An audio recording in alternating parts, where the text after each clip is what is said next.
मानव सभ्यता अभी तक लाखों करोड़ों साल के काल चक्र से गुजरा है, परंतु उससे कहीं पहले नेचर ने धीरे धीरे अपने स्वरूप और संरचना को मानव के लिए विकास और मनोरंजन की दृष्टि से उसे गिफ्ट में दिया है। मैं आज जिस विषय को आपके सामने रख रहा हूँ वह भारत के आंध्र प्रदेश राज्य के कडप्पा जिले में स्थित एक ऐसी पठारों की संरचना जिसे पेन्नार नदी ने 100 मीटर गहराई तक ऐसे काट कर पश्चिम से पूर्व की ओर निकल गई है मानो नाइफ से पनीर के स्लाइस काट दिए हों। यह बात ग्रैंड कैनियन ऑफ इंडिया की हो रही है। हालांकि बहुत से लोग इसकी तुलना अमेरिका के एरिज़ोना के ग्रैंड कैनियन से करते हैं। तो आइए चलते हैं इस रोमांचक सफ़र पर मेरे साथ और यहाँ की संपूर्ण जानकारी लेते हैं।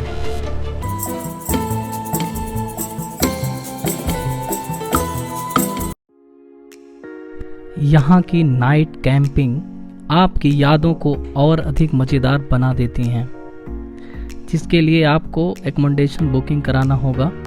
एपी टूरिज्म पोर्टल से आपको रिजॉर्ट या टेंट बुक कराना होगा।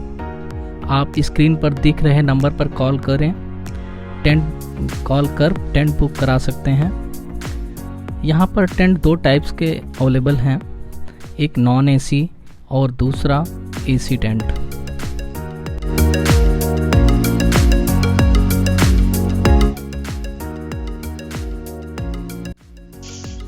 जैसा हम अभी वॉशरूम एरिया में हैं, कॉमन वॉशरूम एंड बाथरूम ठीक ठाक है। साफ सफाई का ध्यान दिया गया है, जहां पर इंडियन और वेस्टर्न दोनों टाइप्स के ऑप्शंस आपको देखने को मिलेंगे।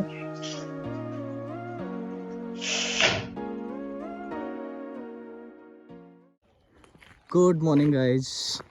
जैसा कि हम लोग कल रात में यहाँ पे बोन फायर किए थे और वो हमारा टेंट था और काफ़ी मज़ेदार रहा, बहुत ही अच्छा रहा। लाइफ में पहली बार मैं टेंट में था, ये मेरा फर्स्ट एक्सपीरियंस था। और अब हम लोग फोर्ट की तरफ जाएंगे, तो चलते हैं, आगे बढ़ते हैं।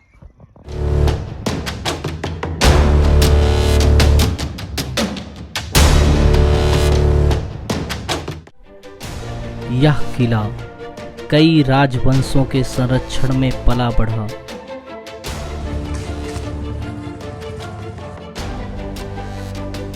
जिसमें कल्याणी चालुक्य, काकटिया डायनेस्टी, पेम्मानसनी नायकाज और बाद में गोलकुंडा सल्तनत के अधीन रहा।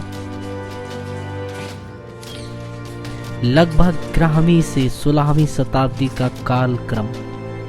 हालांकि अभी जो स्वरूप हम देख रहे हैं वह पूरी तरह इस्लामिक वास्तुकला पर आधारित है।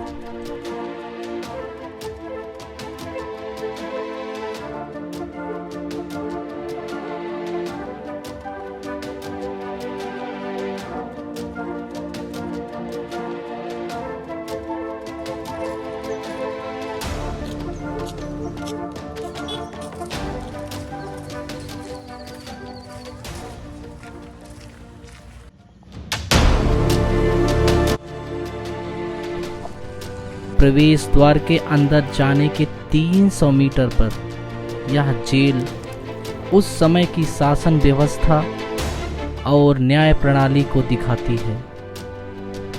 वैसे ये जेल कम काल कोठरी ज़्यादा लगती है, जिसमें लोहे के गेट नहीं हैं। हमें अंधेरी काल कोठरियाँ ही दिखाई पड़ती हैं, जिसमें ऊपर की दीवारों से प्रकाश झिन झिन के आ रहे हैं।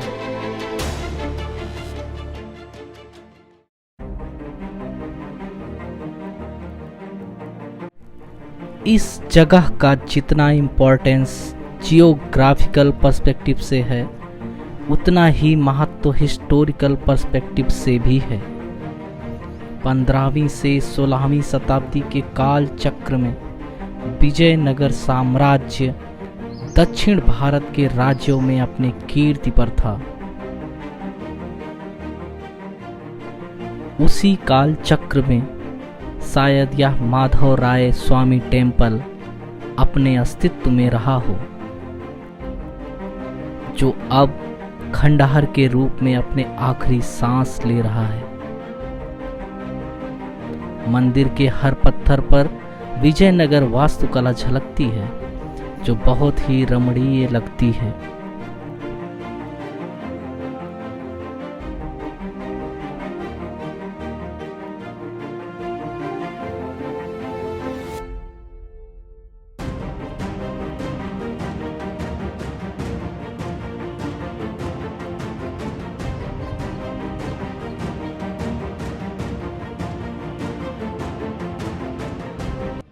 मंदिर के गर्भगृह में भगवान माधव की मूर्ति नहीं मिलती।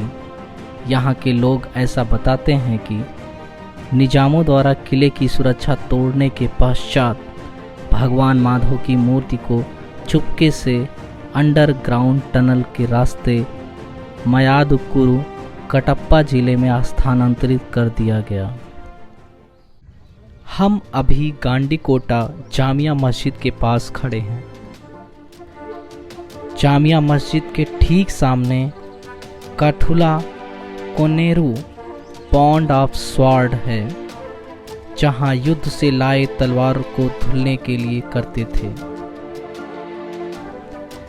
जामिया मस्जिद आकार में काफी भव्य और सुरक्षित प्रतीत होती है। इस समय यहाँ हजारों लोग एक साथ दिल से प्रार्थना करते रहे होंगे। मस्जिद मूल रूप से मीर जुमला ने वर्ष 1649 में प्रारंभ कराया।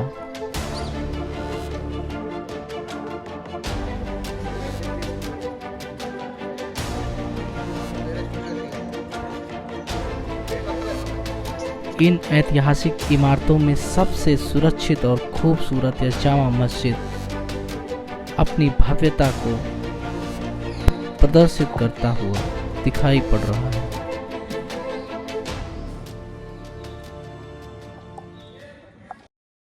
धूप की किरणें जिस प्रकार सरोवर के पुष्प में रंग भर देती हैं, उसी तरह ये ऐतिहासिक इमारतें प्रकाशवान दिख रही हैं।